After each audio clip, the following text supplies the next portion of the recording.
Hi guys, അസ്സലാമു അലൈക്കും. Faihas family ഫുഡിലേക്ക് ഏവർക്കും സ്വാഗതം. ഞാൻ ഫസ്റ്റ് ടൈമാണ്, അപ്പോൾ അതിൻ്റേതായ തെറ്റുകളും കുറ്റങ്ങളും ഉണ്ടാവും, അത് നിങ്ങൾ ക്ഷമിക്കുക. ഞാനിന്ന് നിങ്ങളുടെ മുന്നിൽ അവതരിപ്പിക്കാൻ പോകുന്നത് ബീഫ് വരട്ടിയതാണ്. നമ്മുടെ നാടൻ സ്റ്റൈലുള്ള ബീഫ് വരട്ടിയതാണ്. അപ്പോൾ വീഡിയോയിലോട്ട് പോകാം. അപ്പോൾ ഞാൻ ഉണ്ടാക്കാൻ പോകുന്നത് നാടൻ സ്റ്റൈലുള്ള ബീഫ് വരട്ടിയതാണ്. അതിന് വേണ്ടത് ബീഫ് വരട്ടിയത് ഞാൻ നന്നായി കഴുകി എടുത്തു വെച്ചിട്ടുണ്ട്. ദെൻ ഇനി അപ്പോൾ നമുക്ക് അതിൻ്റെ വേണ്ടി ഇൻഗ്രീഡിയൻസ് എല്ലാം എടുക്കാം. തക്കാളി, ഒരു വലിയ തക്കാളിയാണ് ഞാൻ എടുത്തിട്ടുള്ളത്. കറിവേപ്പ്, വെളുത്തുള്ളി, ഒരു വലിയ കഷ്ണം ഇഞ്ചി, വലിയ ഉള്ളിൻ്റെ ഒരു പകുതിയായിട്ട് എടുത്തത്. പിന്നെ ചുവന്നുള്ളിയാണ് ഇതിൻ്റെ ഹൈലൈറ്റ്. പിന്നെ മല്ലിയില എന്നിവയെല്ലാമാണ് വേണ്ടത്. ഇനി അതിൻ്റെ വേണ്ടി പൊടികളാണ് മല്ലിപ്പൊടി, ഗരം മസാല, മഞ്ഞൾപ്പൊടി, വെളിച്ചെണ്ണ, പിന്നെ കുരുമുളക് എന്ന് പറഞ്ഞാൽ ഇത് നാടൻ, നമ്മുടെ വീട്ടിലുണ്ടായ നാടൻ കുരുമുളക് പൊടിയാണ്, പൊടിച്ചതാണ്. പിന്നെ അതാണ് ഇതിൻ്റെ ഹൈലൈറ്റ്. പിന്നെ അപ്പോൾ ഇതെല്ലാം നമുക്ക് കട്ട് ചെയ്യാം. ചുവന്നുള്ളി ഞാൻ ചെറുതാക്കി കട്ട് ചെയ്യുകയാണ്. ചോപ്പ് ചെയ്യുന്നവർക്ക് ചോപ്പ് ചെയ്യാം, അവനാൻ്റെ ഇഷ്ടം. ഓക്കെ, അപ്പോൾ നമുക്ക് ഇതെല്ലാം ഒന്ന് കട്ട് ചെയ്തിട്ട് വരാം.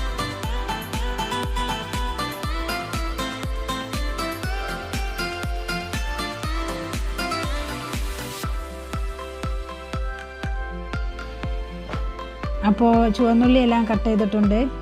ഇനി വലിയുള്ളി നമുക്ക് കട്ട് ചെയ്യാം.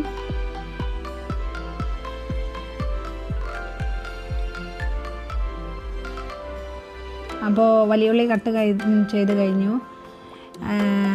ഇതിൻ്റെ എന്നാൽ ഇതിലേക്ക് പച്ചമുളക്, മുളകും പൊടി എന്നതിൻ്റെ ആവശ്യമൊന്നുമില്ല കേട്ടോ. അപ്പോൾ നമ്മുടെ വീട്ടിൽ ഞാൻ എങ്ങനെയാണ് ഉണ്ടാക്കുന്നത് അത് ഞാൻ ഈ വ്ളോഗിലൂടെ നിങ്ങൾക്ക് കാണിച്ചു തരാമെന്നുള്ള ഉദ്ദേശത്തോടു കൂടിയാണ് വരുന്നത്. ഇനി നമുക്ക് ഈ വെളുത്തുള്ളി, ഇഞ്ചി ഇത് ചതച്ചിട്ട് നമുക്ക് ജാറിൽ ചതച്ചിട്ട് പേസ്റ്റ് ആക്കിയിട്ട് കൊണ്ടുവരാം. അപ്പോൾ എൻ്റെ ഈ ചാനൽ ആദ്യമായിട്ടാണ് കാണുന്നുണ്ടെങ്കിൽ സബ്സ്ക്രൈബ് ചെയ്യുക, തൊട്ടടുത്തുള്ള ബെല്ലൈക്കൺ ക്ലിക്ക് ചെയ്യുക.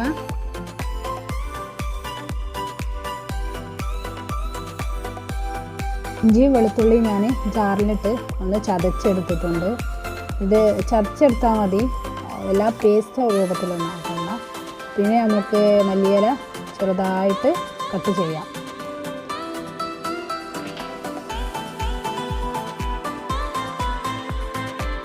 മല്ലിയില ചെറുതായി കട്ട് ചെയ്തതിന് ശേഷം നമുക്ക് തക്കാളി ചെറുതായിട്ട് അരിയാം.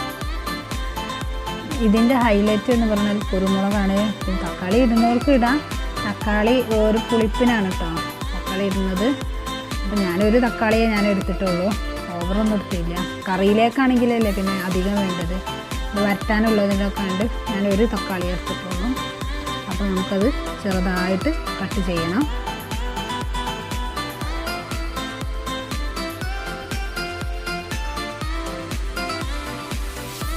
അപ്പോൾ തക്കാളി ചെറുതായിട്ട് അരിഞ്ഞ് വെച്ചിട്ടുണ്ട്. അപ്പോൾ അരിയുന്നതും എല്ലാം റെഡിയാക്കലും എല്ലാ പരിപാടികളും കഴിഞ്ഞിട്ടുണ്ട്.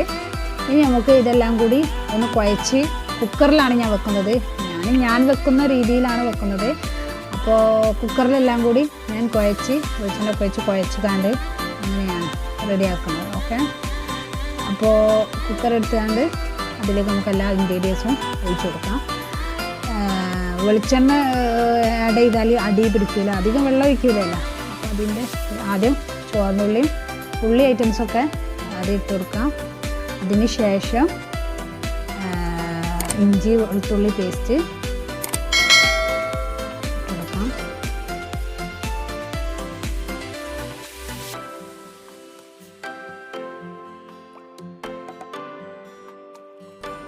അപ്പോൾ ഈ പൊടികളെല്ലാം നമുക്ക് മല്ലിപ്പൊടി, മഞ്ഞൾപ്പൊടി, ഗരം മസാല, ഈ ഐറ്റംസൊക്കെയാണ് ഞാൻ പൊടിയായിട്ട് ഇത് ചേർത്തുന്നത്. പിന്നെ കുരുമുളക് പൊടി, ഇതിൻ്റെ ഹൈലൈറ്റിന് കുരുമുളക് പൊടി ഞാൻ പറഞ്ഞേനല്ലോ, കുരുമുളക് പൊടി. അപ്പോൾ ഇതെല്ലാം കൂടി അതിലേക്ക് മിക്സ് ചെയ്യുകയാണ്. മിക്സ് ചെയ്ത് നല്ലോണം കൈകൊണ്ട് തിരുമ്മിയാണ് ഞാൻ വെക്കുന്നത്.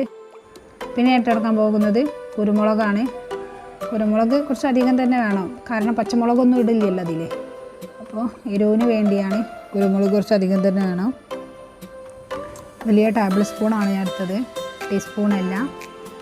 അപ്പോൾ അതെല്ലാം കൂടി ഇനി നല്ലോണം കുഴച്ച് വെളിച്ചെണ്ണ ഒഴിച്ച് നല്ലോണം കുഴച്ചിട്ടാണ് ഞാൻ അടുപ്പത്ത് ഗ്യാസിൽ വെക്കുന്നത്. വെളിച്ചെണ്ണ ആഡ് ചെയ്ത് നല്ലോണം കുഴച്ച് റെഡിയാക്കുക.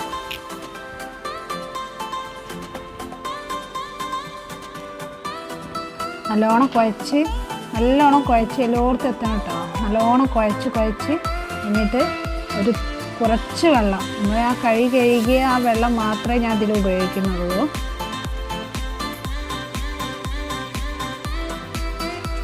നല്ലോണം കുഴച്ച് കൈ കൊണ്ട് തന്നെ മിക്സ് ചെയ്യണം കേട്ടോ, എന്നാലേ അതിൻ്റെ ഒരു ടേസ്റ്റ് വരുള്ളൂ. കൈ കൊണ്ട് തന്നെ എല്ലാം മിക്സ് ചെയ്തിട്ട് നമുക്ക് കുറച്ച് വെള്ളം പാരാം, എന്നിട്ട് അടുപ്പിലേക്ക് വെക്കാം. ഞാൻ ഒരു അര ഗ്ലാസ് വെള്ളം എടുത്തിട്ടുള്ളൂ. അപ്പോൾ നമുക്കിത് അടുപ്പിലേക്ക് വെക്കാം.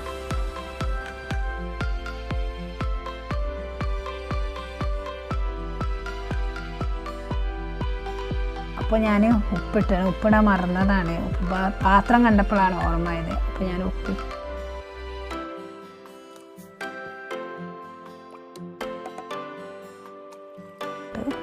ഇനി നമുക്ക് നല്ലോണം ഇളക്കിയാണ്ട് നമുക്ക് അടുപ്പത്ത് വെക്കാം.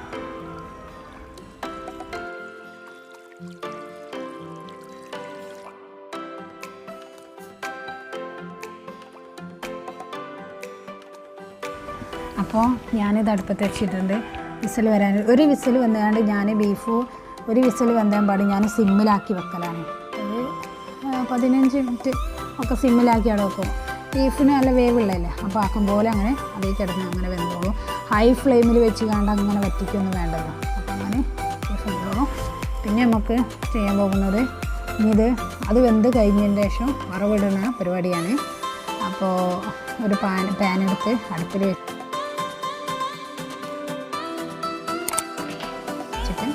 ചുവന്നുള്ളി കറിവേപ്പിൻ്റെ ഇല എടുത്തിട്ട് നല്ലോണം വഴറ്റിയതിന് ശേഷം നമുക്ക് ബീഫ് അതിലേക്ക് ആഡ് ചെയ്യാം. ചുവന്നുള്ളി നല്ലോണം മൂപ്പിച്ചിട്ട് ശേഷം കറിവേപ്പില ഇട്ട് കൊടുക്കാം.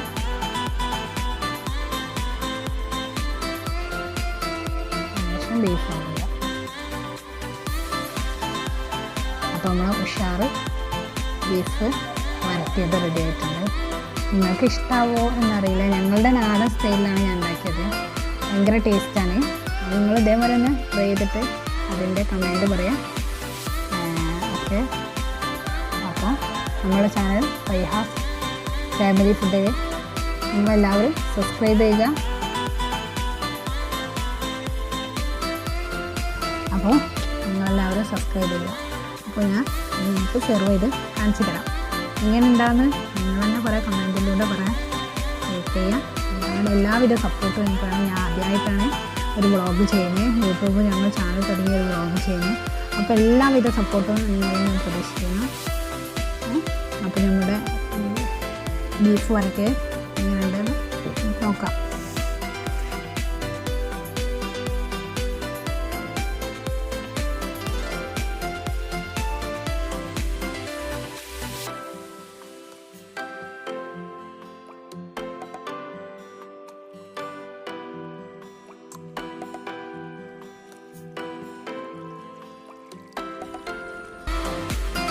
ഇതാണ് നമ്മുടെ അടിപൊളി ബീഫ് വരട്ടിയത്.